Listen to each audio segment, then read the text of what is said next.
event specially dedicated toward EcoSTEM, which is one of our very interesting strands here at EduSpots. And wherever you're joining from, warm welcome to you. Kindly permit me to share my screen and we can get started.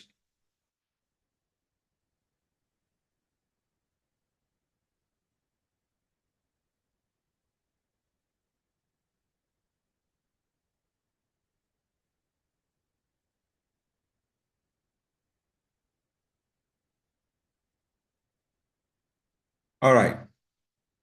Sometimes it's good to go backward. So interesting. My name is Lawrence. I am the Education and Research Manager here at EduSpots. And I'm very, very excited to be hosting this evening session. I'm going to do this together with Gertrude, who is our EcoSTEM Clubs coordinator, and our very own Sarah, who is our EcoSTEM specialist, alongside some very inspiring catalysts we have amongst us, Francis and Joshua. And as is very much expected, if you have any questions, if you have any comments to make, please make the space your own. Let's own the space. You can feel free to use the chat box, type in there your questions, your comments, your reflections, your thoughts, and I'll be happy to pick them up.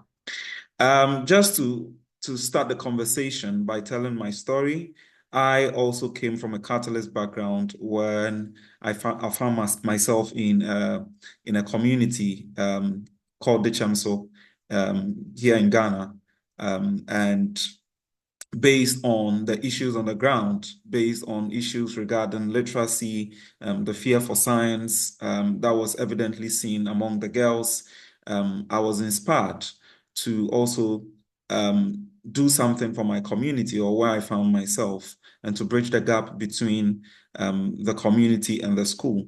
And that was when EduSpots came in to support my vision as an aspiring educationist. And through the process, I think that EduSpots story, just as we watched in the video, most of us on this call, some of us catalysts, and even those who will be speaking to us, sharing similar backgrounds, where I'm coming from, and the fact that we have a deep understanding of the issues on the ground and the unique approach that we use to address some of these issues in areas of education and areas of literacy. So yeah, that's me. And thankfully, I've gone through the process of becoming the education and research manager with a strong understanding of the context in which we work.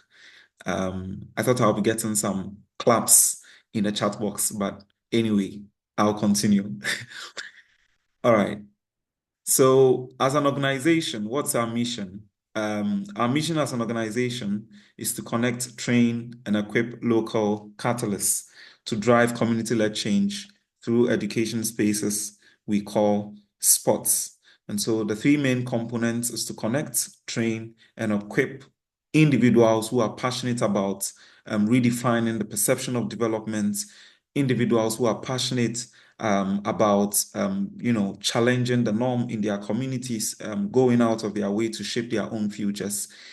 These are the ones that the organization attracts. And our vision in the process is that we'll create a world in which these communities unite to create the futures they want to see through education. And so education becomes the vehicle through which we intend to transform the world and to get individuals actively contributing to the needs of society.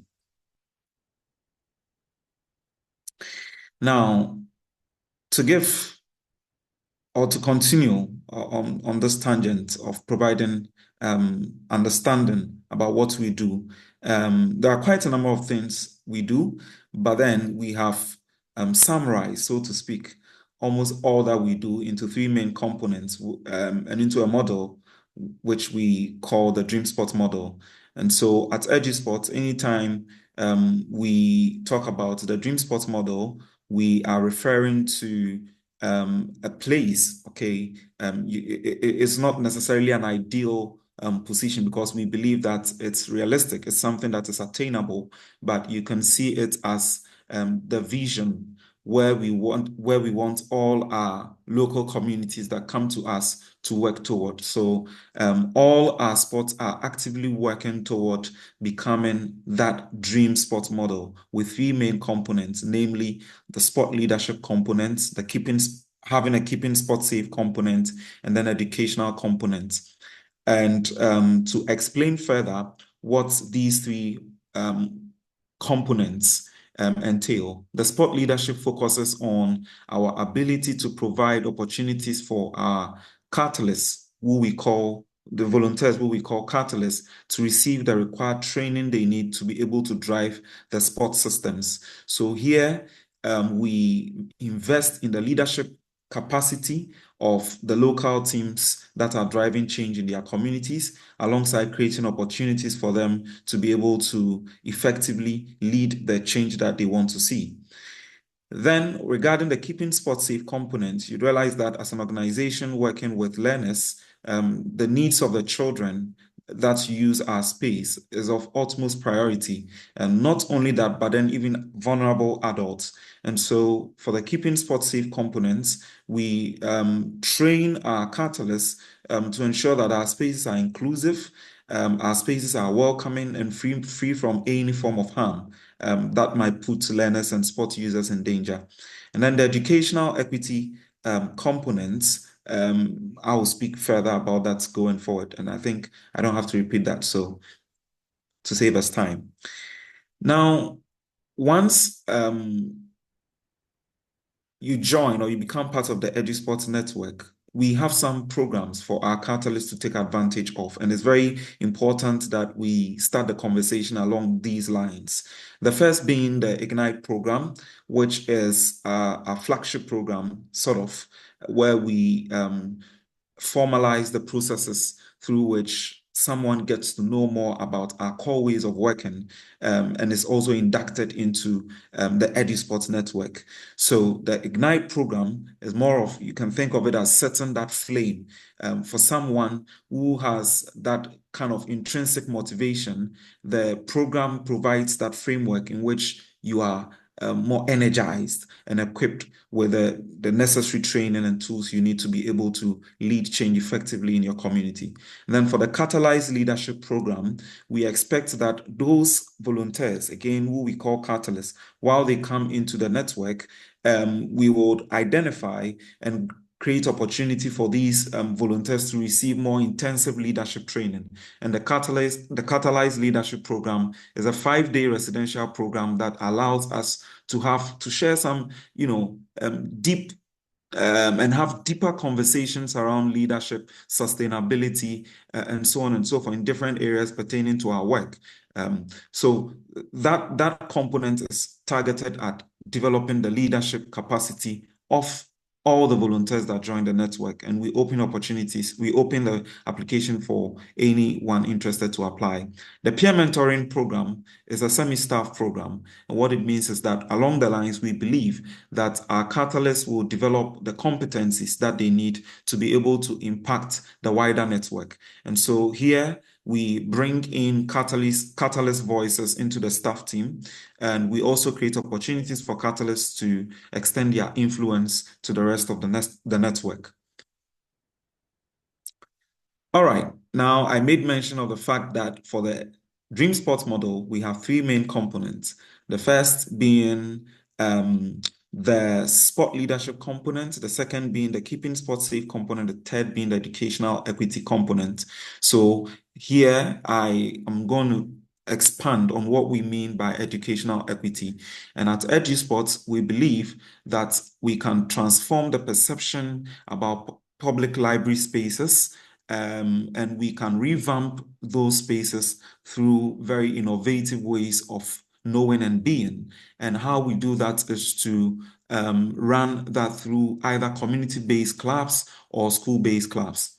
Now, and these clubs address various areas of learning in literacy, EcoSTEM, which we're talking about today, and gender equity.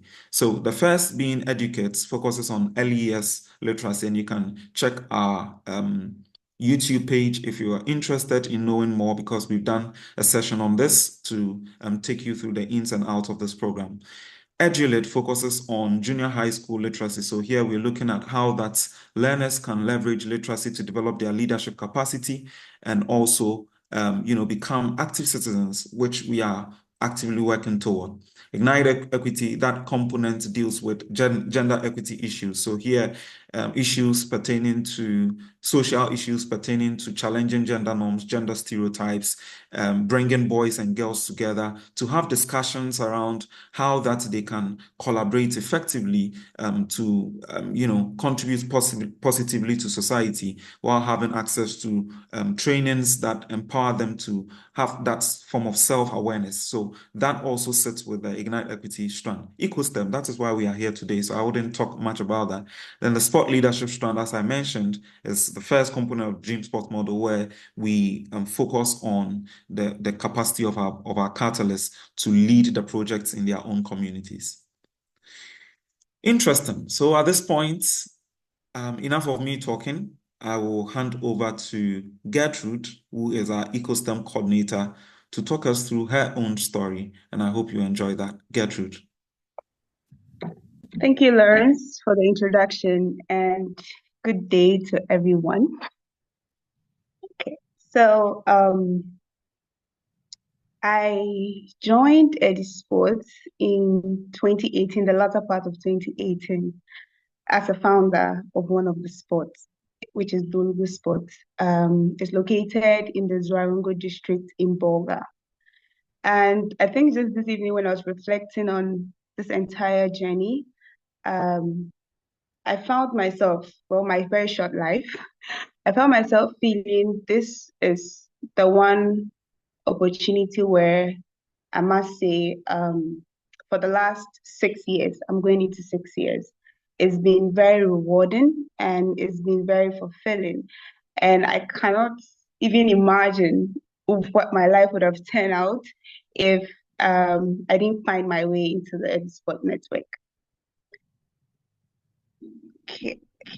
So in 2018, at the time, I had finished with my WAEC, and unfortunately, my parents couldn't afford for me to continue my education. So I happened to chance on a scholarship, which allowed me to do A levels, which is in essence, it's also another WAEC certificate. And while I was doing the WAEC, that is how I crossed paths with EduSport, and I actually applied for the Catalyst grant, which I won. Now, before I set up this project, I just for a bit of background, my community at the time was this place where you would have about 90% of the homes or the elderly not having any formal education at all. And then we had about 80% of the entire community having no electricity. So there were like about 2 to 3 houses that had electricity. And when we say they had electricity, it's just a bulb, right? So growing up firsthand, we struggle with getting our homeworks done. One, because there was no one to help you. So you only had to do what you can do. And secondly, too, you had to struggle with the single touchlight that was used in the home to get your homework done. So of course, there were nights where we didn't do our homework.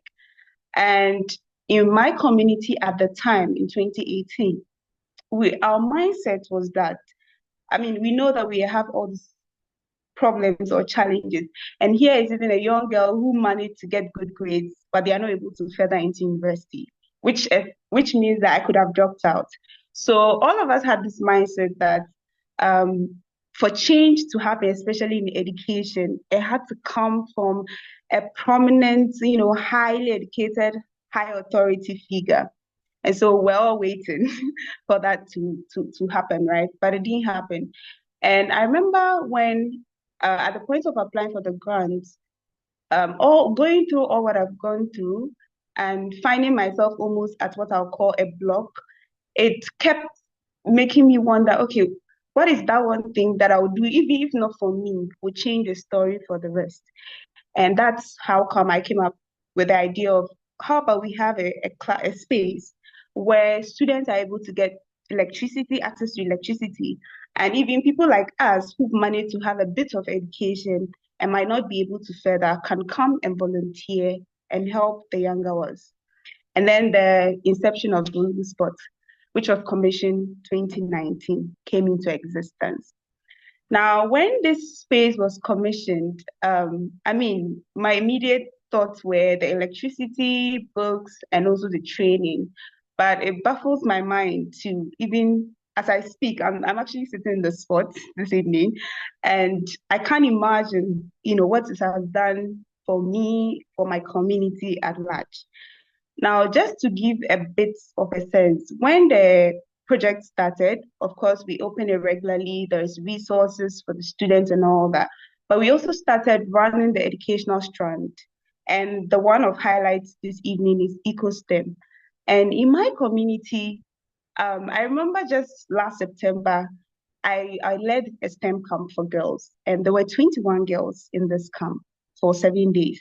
And I remember one of the day, I took them through just basic ICT. And at the start of the session, which lasted for 2 hours, out of the 21 girls, only one of them could turn on a laptop. And then the rest, oh, I've seen it before from a distance in the books. But long story short, at the end of that training, all the 21 girls were not able to just turn on a laptop. They were able to, navigate their way to even connect to the internet. They created email accounts.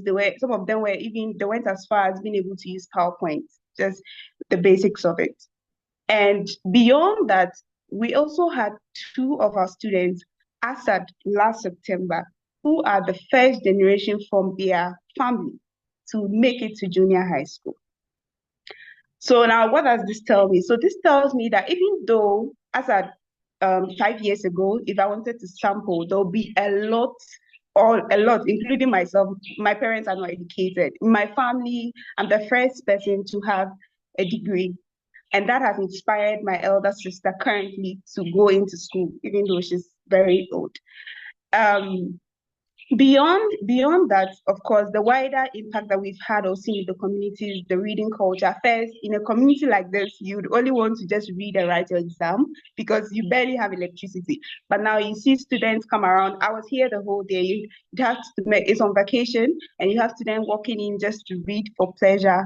And I think the most major true impacts for our community is that one, when the project started and after a few months, we noticed that everybody initially, like I said, we had this mindset that somebody had to save us. But once they saw the fiscal space, they're like, this is a girl. And in my community, it's a traditional community. A girl doesn't even have a say in terms of leadership. So I remember when I was having to implement this and engage, I had to always go with my uncles and my brothers everywhere until it got to a point that they acknowledged me like, oh, it's gone. It's not impact is not about gender anymore. And when this stereotype was broken, you'd see the spot was painted by the community members. They came out, I bought the paint, and then we painted it together. You see students regularly coming up voluntary to clean. We had our assemblyman donate a pole that helped us get the electricity. And even currently, we had a solar light that was donated to provide lights for the outside as security. And I just got back from Accra this week, and I also heard that the PTA had given us some metal gates to further secure the space. So all these things that I saw this project do, I mean, I couldn't have even seen that happening. And just to bring it back as an individual, after I secured this, of course, I had to recruit a team and get them on board. And I finally landed myself a scholarship to study computer science, and I have graduated.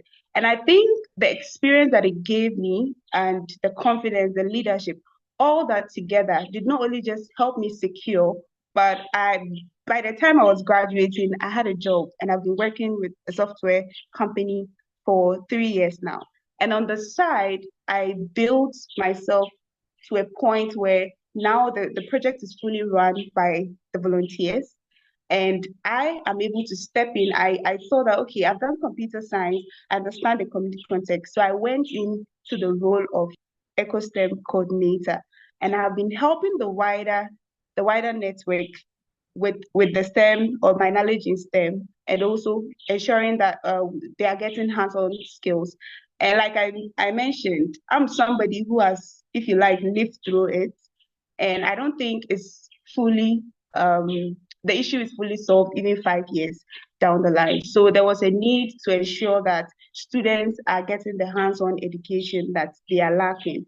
And not only are they getting there, in my capacity as the EcoSTEM coordinator, we're able to design innovative challenge that would help them leverage on the local resources they have to gain the same experience that they would have gotten in a modern lab. And then the other thing I also get to do is I'm able to mentor and also inspire catalysts on a wider scale, all through my EduSpot journey. And I think just to mention one extra thing is also in my role, I get to check up on each spot every month. And during that checkups, I'm able to provide specific support for the communities. And I really feel that progressing through my journey as somebody who was also, if you like, helpless, and then finding myself to be able to set up something that really works and growing out to also recruit others to carry on that legacy. It has really been something that I don't know. I think it's beyond words if I would describe. And the impact has followed me everywhere I go, even in university when I went. I found myself setting up another club, which is now like a legacy, a STEM club as well. And it has become a business for the people in my university community. So at this point, I would just put an end and hand over to some of the catalysts so that you can hear other voices and what our amazing network is doing for all of us. Thank you. Awesome. Thank you, Gertrude. Yeah, we can get some virtual claps if you are in line. I'll pick one or two comments from the chat box. Yeah, education is the key. Rita, wow, great change. Very motivating, Franklin. Enoch says, I'm really enjoying it. And Pat says, powerful as ever, Gertrude, amazed and inspired by your journey. Yeah, and I really like the angle from which you said that you were able to challenge gender norms, through science and through the club and the perception that the community might have for a girl and what a girl can do at that very young age. And it's truly inspiring, how that these clubs can really um, create, systemic change in terms of changing, having a paradigm shift in the mindsets of people and how that they approach education. And for you to challenge those norms, especially in a male-dominated area, regarding science and STEM is truly inspiring. So thank you for sharing that. All right. I have the pleasure of introducing another amazing colleague of ours, Sarah, who is big on astronomy. Is it astronomy or astrology? Astronomy. Astronomy. All right. Okay, so Sarah, I'll hand over to you at this point. Thank you. Okay, thank you, Lawrence, and thank you, Gertrude. After that very inspiring and kind of personal view of EduSpots and EcoSTEM, I'm going to give you more of the, if you like, maybe official program overview. I'll have to, Lawrence, I'll have to ask you to advance. Okay, so our EcoSTEM program started in around 2019. Originally at EduSpots, it was primarily focused on literacy, but then in response to requests from the community, from the catalysts, the volunteers, they wanted to add STEM activities, and that was how the STEM program started. So originally it was called EduSTEM to fit in with EduSpots, but then in around 2022, it switched to EcoSTEM.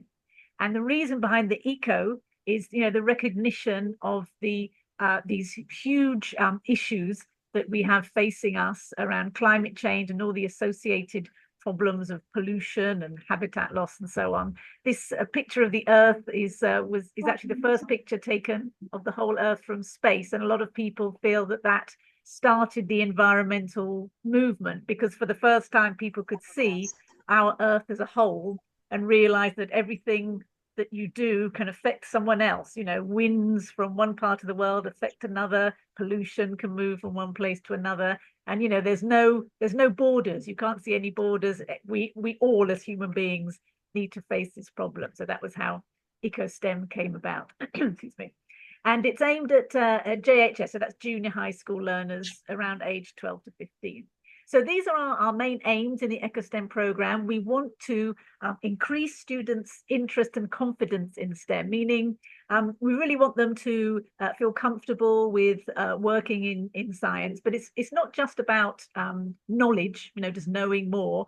It's also about helping them to be, or nurturing curiosity. Science is about what's going on in the world around us and understanding what's going on. So we want to nurture that idea of curiosity, wanting to explore and find out about the world. We also want to extend basic science literacy. So this is about understanding what science is, the process of science, and how we use science to work out what's happening in the world and how we can improve it, by experimentation, gathering data, or observing and looking critically at what's there and coming up to conclusions in order to solve problems. But all of those things always need to be related to the local community. So everything we do, we always try to bring it back to, okay, you've learned about this topic, how does that affect you or your community? And then, quite apart from the science part, we also want to build learners' teamwork skills and leadership skills. In the clubs, they can have their own officers if they want a club president, secretary, things like that. And also, they very often work in groups. So then they have their teamwork skills, group leaders having to direct what the group is doing and so on. So that's what we're aiming for.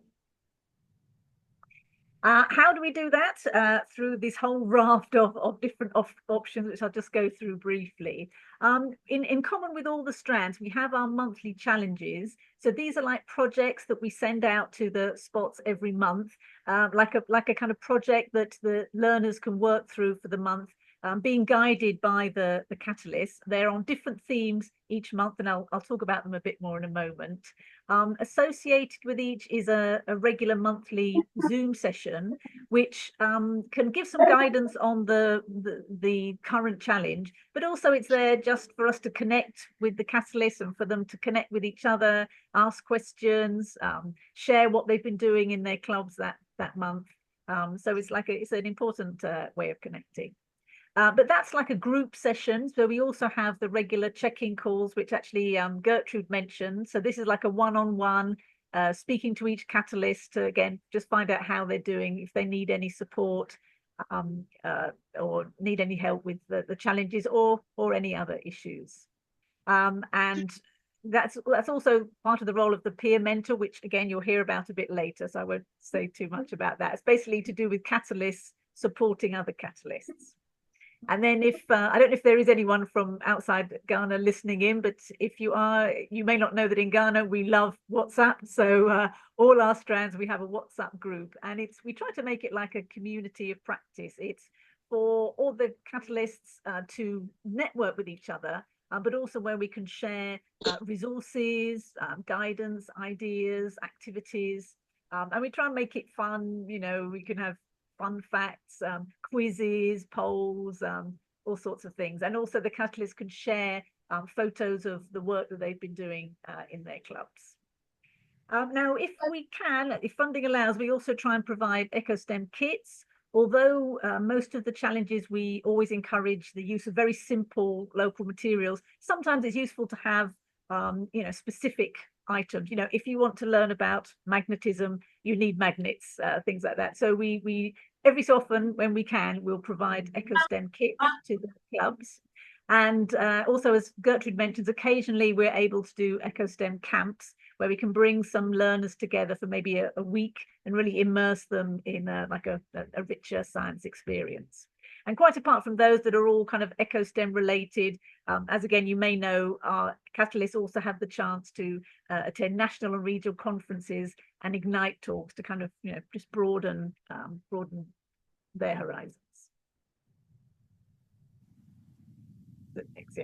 So talking about the monthly challenges, as I said, it's like a project that we send out to the spots. They have about a month to complete it. It's a different theme, a different topic each month.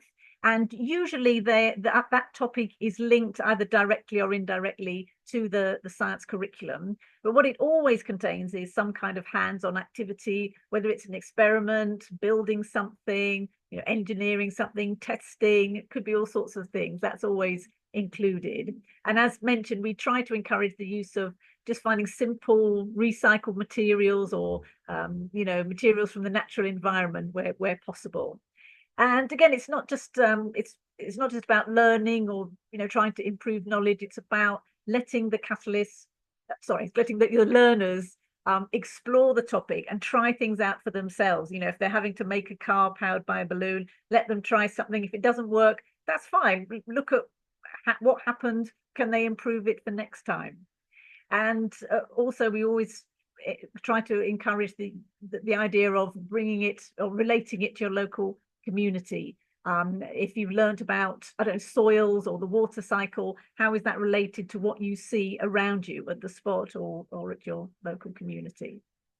A lot of the projects we do use group work. The learners often work in groups, so they have that great collaboration, listening to each other, learning from each other, sharing and coming up with the best ideas in the group.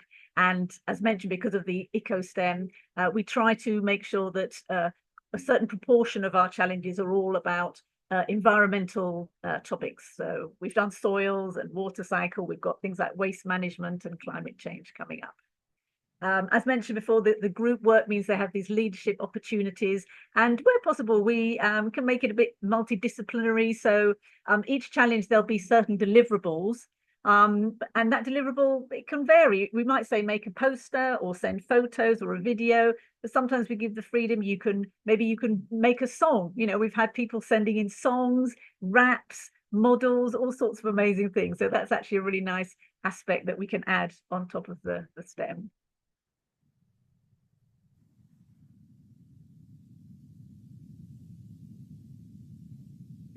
Okay, so here's examples of some of the monthly challenges. I know you probably can't read the text, but just to give you an idea, the first one was about learning about Newton's third law of motion, okay, about action and reaction. But to do it, we decided to use rockets. So we learned all about rockets, and the learners got the chance to make their own rocket from a balloon whizzing across the string. And in fact, in the surveys, a lot of learners said that was one of their favorite challenges. The next one is about maths. So we've got STEM, so the M is for maths. It was actually about a special sequence of numbers called the Fibonacci sequence.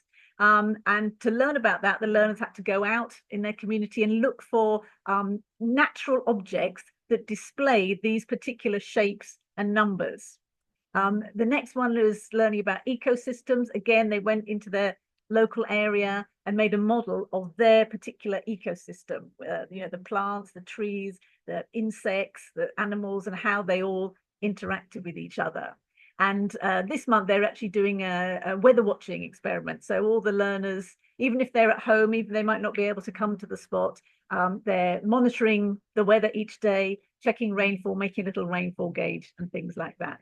And a couple of those challenges were actually set by external partners. So occasionally we partner with STEM organizations that can bring their own expertise and set the challenge for us. And it also gives the chance for the catalyst to find out more about those organizations, because they'll come and do the training in the Zoom session as well.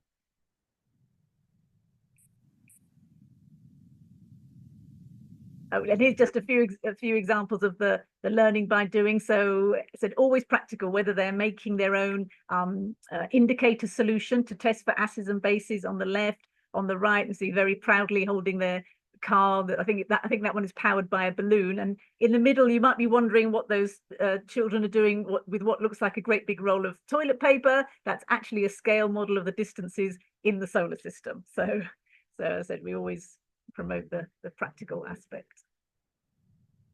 And all of these things, all of these tasks, these projects, we're all building towards what we like to call our EduSpots learner profile, what we'd really like our learners to be imbued with. So we want them to come out as future-oriented, active citizens with this whole range of skills. So problem solving, again, this comes from these challenges where they have to work out how they're going to do something. They have to be team players and work together. They have to care about themselves, each other, and the environment. And we want them to be creators, not just consumers, but learning skills so that they can actually make things for themselves. Communication, obviously always important to be able to communicate with each other and other people. Digitally skilled, that's something that is coming in more and more now with EduSpots. We're developing a digital learning strategy. So we want them to be learning particular digital skills, and hopefully that'll all go towards being lifelong learners, not just while they're students. So all this work we're doing, obviously we also want to monitor and measure our impact. And we actually use an organization called Impact Ed that provides certain surveys that are actually validated. So if you can just go forward to the... Yeah, so this just shows some of the things we measure. So as I said, these are validated surveys, and what they're measuring is like a change in attitude over time. So we take a baseline and then an end line, and obviously the midpoint in the middle. And these surveys go out to learners and to catalysts. And so those give us, if you like, what's the word? A quantitative measure, like a change in attitude. But we also do a qualitative measure by collecting impact stories each month from both catalysts and learners to actually hear a personal story of how maybe the EduSpots EcoSTEM has affected someone very personally. So we have got a few stats on the next slide. So there are particular survey modes, if you like, that we use. We've got to do with reading, school engagement, and engagement in maths and science. So for 2023, you can see we did have a good increase for the reading and the school engagement, modest increase for the emotional engagement and in maths and science. Obviously, that's something we will look at and see how we think that came about and whether we can work on that. Obviously, when you get to impact measurements, it's not just sitting back on your laurels, but looking at how they came about and if we can improve them. But overall, happy to see those increases for last year. And just some of the particular quotes there, or some of the measures we use. So being in the EcoSTEM club has made a positive change in me. We had 90% of the learners agreeing with that, and 87%, strongly agreeing with that, 87% strongly agreeing with being in the EcoSTEM club has helped me in school. And also that 87% find the monthly challenges interesting. And we also have a few quotes. Okay, so some of the additional messages that the learners gave is increased my interest in science, helped me to understand scientific concepts. And then one from the EcoSTEM camp that Gertrude mentioned. Before the camp, I only learned from books, but during the camp, I was able to see science applied in real life. So that's exactly what we're looking for. That's great to hear.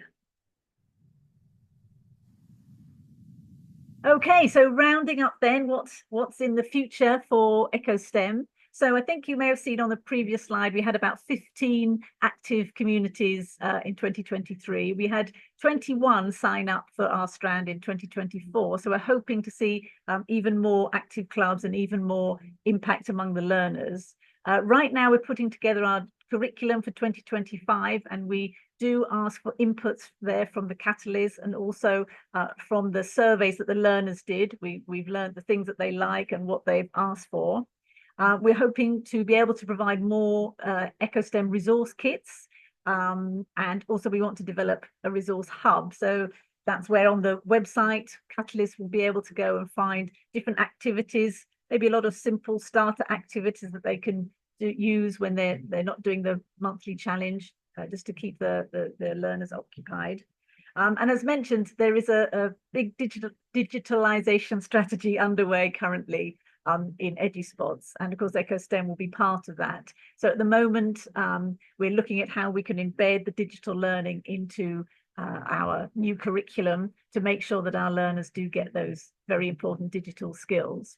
And one more thing we're hoping to do is to actually provide some specialist STEM training for Catalysts. Although it's great they can attend the various conferences, there's not that much that's strand specific there. So hopefully in future there'll be some wonderful STEM training for our wonderful STEM Catalysts. And I think that's it from me. Thank you, Lawrence.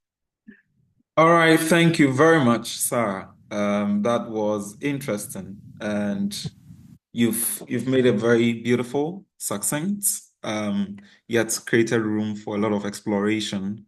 And for our audience, you can always go to the website, eduspots.org, check the EcoSTEM webpage for some of the challenges that Sarah made mention of. I think we have quite a number of samples there. And yeah, I also love the fact that Sarah made mention of, absence of fear from failing, try and error. And Thomas Edison said, "I have not failed. I have just found 10,000 ways that won't work." And Albert Einstein says, "A person who never made a mistake never tried anything new." And so it's beautiful to see that in our EcoSTEM clubs, we are, as much as possible, embedding some of these philosophical ideas that brought about some of the world's greatest scientists and change makers, right? It's interesting. So thank you very much, Sarah. Feel free to use the chat box. You can drop your questions as the conversation unfolds. And yeah, you can also share your reflections as the conversation unfolds. And at this point, I'm particularly excited to introduce a very warm, bubbly, lively young man who is always bursting out with laughter and excitement. He's our EcoSTEM peer mentor, Francis. I welcome you to share your experiences as well. Good evening, everyone. As been introduced, my name is Francis Megbeto. I'm a catalyst at Takuve EduSpot and a teacher as well. I joined EduSpot in 2021, the latter part of 2021. At that time, we have only 2 strands running, the Ignite Girls, now Ignite Equity, and the EduLead. That time it was a reading club. So you can imagine a maths and a science teacher dealing with literacy and girl stuff like that. It wasn't that enduring. I see it like I'm not utilizing my skills and ideas. So latter part of last year, that's 2023, we planned of signing up for the Ignite EcoSTEM strand. So early this year, we signed up for it and we've started with it. Now, why do I join the EduSpot? For the passion to impact into the lives of the younger ones. At my sport, most of the learners do not have that access to the practical part of lessons. We do teach them, but most of our teachings, due to lack of resources, we do the lecture method. So when EduSpot came in and we've seen that there are resources coming and other stuff, we made it easy for our learners by signing up for the EcoSTEM strand. Then also, with the help of the strand, I applied for the Catalyst Academy, as we've been told, in April, where currently we're putting up a modernized lab for my sport, the sexiest sport so far in the community. Then when the opportunity came for the peer mentorship, I applied for it and I got it. Now, someone will ask, what is peer mentor? Who is a peer mentor, or what is peer mentoring? That is a colleague catalyst. We have catalysts in the sport or in the wider network. I'm a catalyst myself. I have other people. We have other people who are also catalysts. So there is a need for a voice to be added to the staff from the catalyst aspect, where the sport or the staff has to hear what we as catalysts we have, and as for the other catalysts, what we have to share with them. So my duty as a peer mentor is to help my fellow catalysts with their monthly challenges, where they have other needs as concerned to their sport, which is concerned with the EcoSTEM strand. I get into contact with them. I help them where possible to solve them. Then I'm a very shy person initially, but with the role of the peer mentor, I'm able to overcome that. Yeah, I do check-in calls every day or every week with my fellow catalysts. So you can see that I have to talk with them. When they have problems, I have to go in and solve those problems for them. Those that I can't solve, I forward it to my bosses for them to help. So that is part of my job. Then also, as a catalyst or a peer mentor, there are a lot of impacts that the wider network, which is the wider community of EduSpots, has made on me and my other catalysts. Some don't feel that comfortable talking to the other managers or the other staff, but as a colleague or as one of them, they deem it easy, or they feel comfortable talking to me about some of their challenges they do feel face at the sport. I do face myself as a sports lead and a project manager at my sport, so I know what they go through at their sport. So you can just imagine me, someone explaining or sharing his or her problems at the sport with me. I know what the person is going through, the learner aspect, the non-cooperation of the other catalysts at the sport. So the advice or the support I do give them, I do from my perspective as a catalyst or as one of them.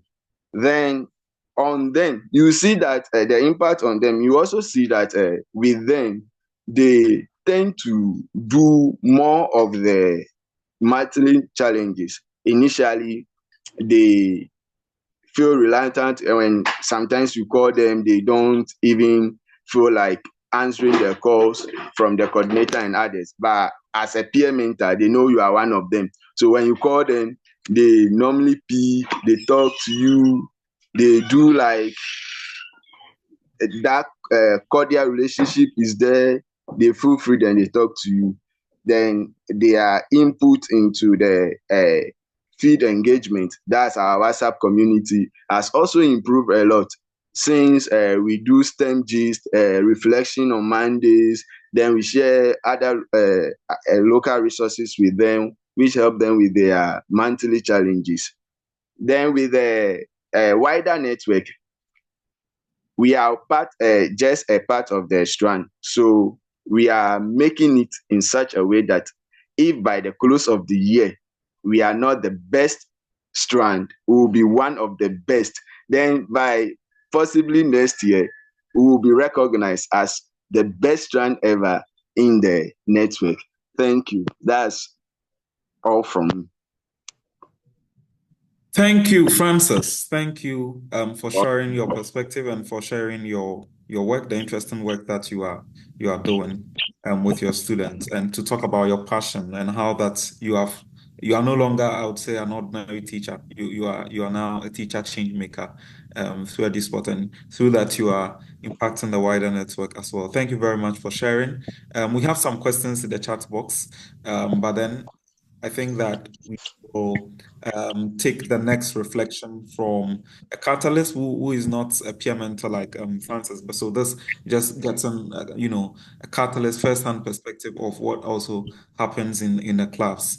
And so at this point, I will invite Joshua, who is our EcoSTEM lead at the Akumadan Sports, to also add his voice to this conversation, after which we will take your questions. So please let the questions flow. Joshua. Yeah, sorry.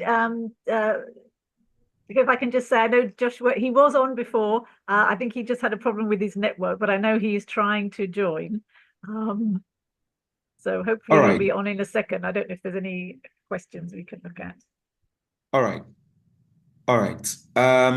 So we have some questions in the chat box. Zainab is asking, and the first question is that what strategies are used to ensure active participation from girls within the EcoSTEM?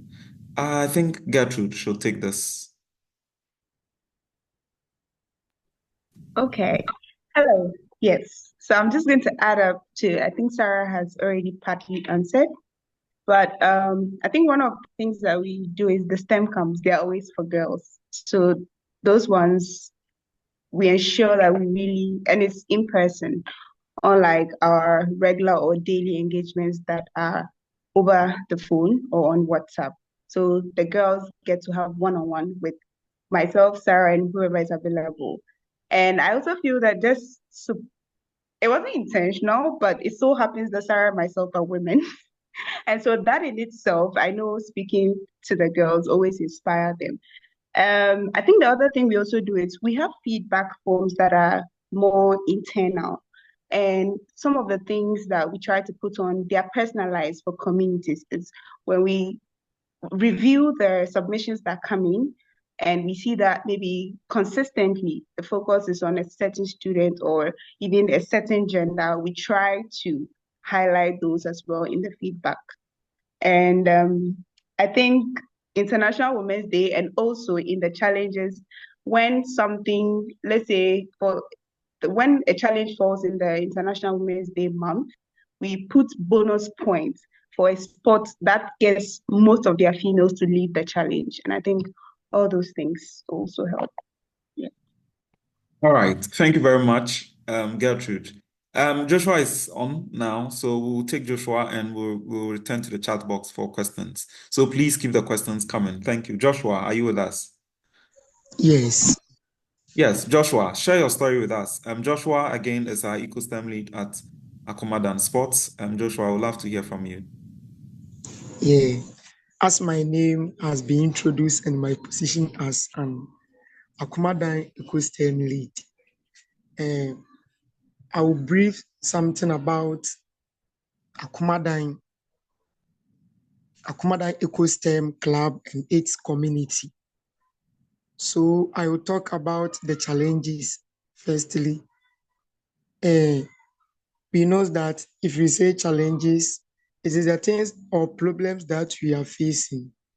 And here, the problem that we are facing is like all the time you need to get the members, the club members, so that you can learn something about the science, or if there is a challenge available, you can even communicate with the members to know how to solve, because they are doing some domestic things. You can't even get them all the time.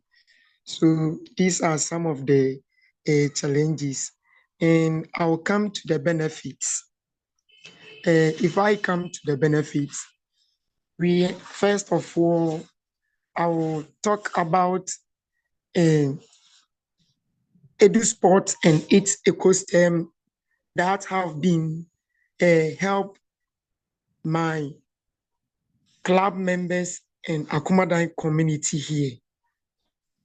First, you can see that some of the students are willing to be a science student at their SHS level because of EcoSTEM that has been guided them already, so that they are proud to be a science in future.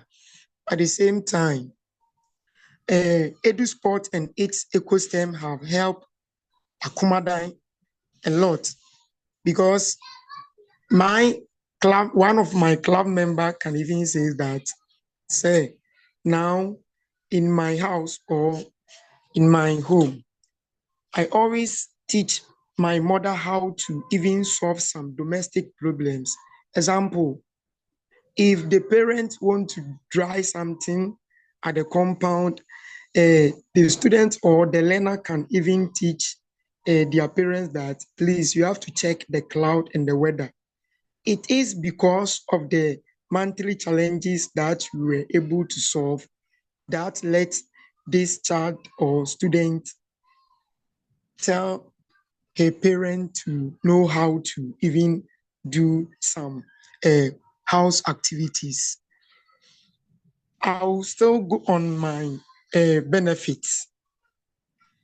As for me, it has helped me to teach and train others in my community, because EduSport has brought EcoSTEM, and we know that EcoSTEM contains a lot of benefits. These are some of the benefits that we can even talk about. Improve healthcare, environmental sustainability, problem solving. So for instance, it has helped me to know how to solve some basic problems without even contacting some scientists or other people. Examples of the problems that have been helping me to know. As for me, I like to farm. So how to add or how to get some chemicals to apply for the agriculture. I have even learned something from EcoSTEM. So it has been helped me to know something about. I'm still on the benefit.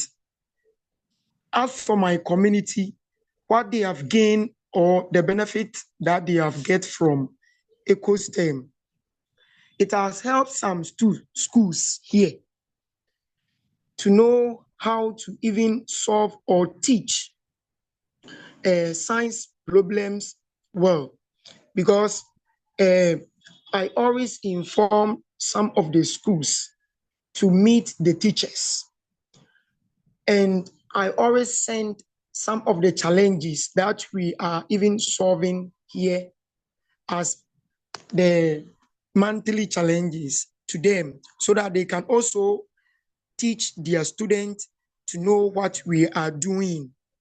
It's not only that. Akumadan EcoSTEM Club want to even spread EcoSTEM, because we are learning something from EcoSTEM. And what we want to spread is that we want to let other schools and other institutions to know that EcoSTEM is not only to solve problems within the sport, but you can even go to the environment to know these things, how to even solve some problems. For instance, if you go to where the tailors or the fashion and designers, where they work or where they even do their work, you can even teach them how to even search for pin without spending much time, because you are a scientist or you have learned something about science. You will tell the person that don't spend much time. You can even use magnet to catch those metals for you to work easy. So these are some of the things that we have benefit from the EcoSTEM Club, and my community also is still benefiting on it. And we are trying our best, as I am a catalyst here, I'm trying my best that I will spread what we are learning from EduSpot and the EcoSTEM to my community so that they can also know what we are doing. Thank you. Thank you, Joshua. I mean, I've always admired how you speak with passion, and it's really interesting how you speak from your heart, directly from your heart, right?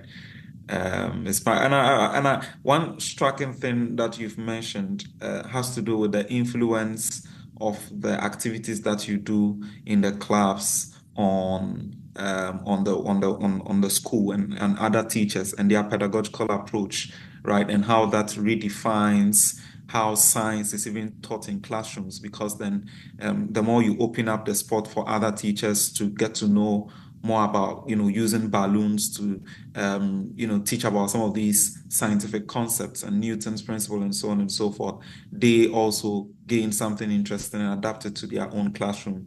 And then you also do mention application, back home, right? And that's also very important. Like if you are interacting with your mom and you apply scientific principle back home, the confidence in itself, I think it's very rewarding, and that's truly insightful. Thank you very much, Joshua, for sharing your reflections with us.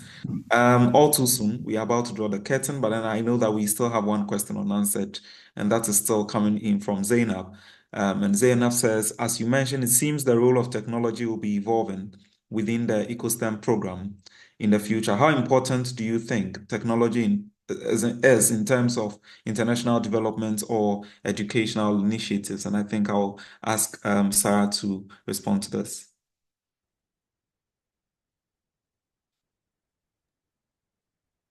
Thank you, Lawrence. Yes, great question, Zainab. Well, I mean, yes, technology is extremely important.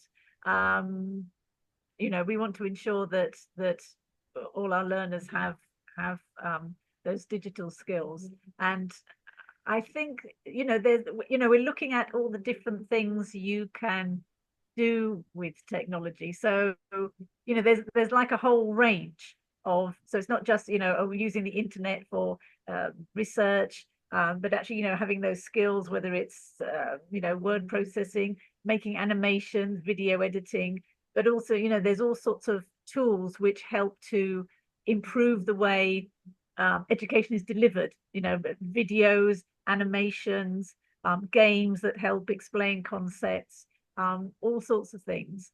And yes, I think that's extremely important. I mean, of course, we do have, it's like a process, because of course there is certain infrastructure that's needed, the internet, and whether you've got just a phone or tablets. I mean, we're gradually rolling out tablets across the spots, but it's a step-by-step process, so we can't do everything at the moment. But I think it's good to at least have that awareness of, yes, these are some of the things we can do, or what some of the things we want to do in future, and also the safety aspect. We also have to think about security awareness of security issues on the internet and so on. So yeah, I hope that answers the question. I think it is very important. We're definitely looking into that soon.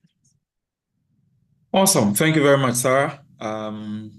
Yes, I think I agree with you about how it even gives exposure for the learners to also get to know how things are being done in other jurisdictions, and especially for learners in marginalized communities.